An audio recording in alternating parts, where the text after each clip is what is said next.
And now to the new escalations on the Korean Peninsula. This morning, South Korea says it scrambled jets and even fired warning shots after North Korean drones entered its airspace. For more now, we're joined by NBC News correspondent Ali Arouzi. Ali, good morning.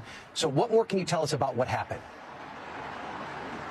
Good morning, Ryan. Well, it was another brazen attack by the North Koreans in what's really been a long string of attacks this year from North Korea into the south. Now, in this latest incident, they launched 5 drones this morning that flew into South Korean airspace. One of them flew very close to the northern parts of the capital, Seoul. The other 4 were detected on the west coast. That forced South Korean officials to ground flights at 2 airports this morning and then launch fighter jets and attack helicopters in an attempt to bring down the drones. Now, in that operation, the South Koreans also crashed one of their own jets. The 2 pilots are in hospital, but they're said to be okay.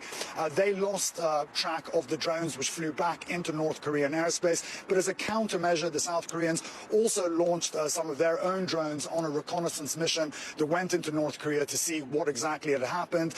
They said that that was a corresponding mission, which indicates that the North Korean drones were also on a surveillance mission over South Korea. And of course, this is the first time the North Koreans have launched drones into the south since 2017, and the South says that this was a violation of their airspace. Brian?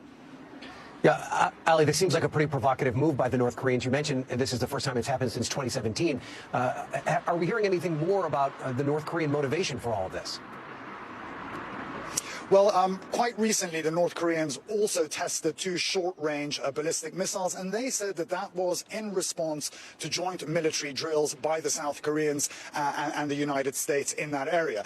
The North Koreans say that those kind of drills are essentially preparation for an invasion into North Korea, and that's why they take these actions. Of course, South Korea and the United States say that those drills are purely defensive drills, given how much aggression comes from North Korea. But there is obviously a lot of saber rattling going on between the 2 countries, and North Korea have launched something like 92 ballistic and other missiles this year towards the south, and that's more than they've done at any time beforehand. So they really are ramping up the pressure, and that's probably an indication that they're going to carry on in 2023 with a similar amount of tests, and obviously that comes with dire warnings from South Korea and Washington, D.C.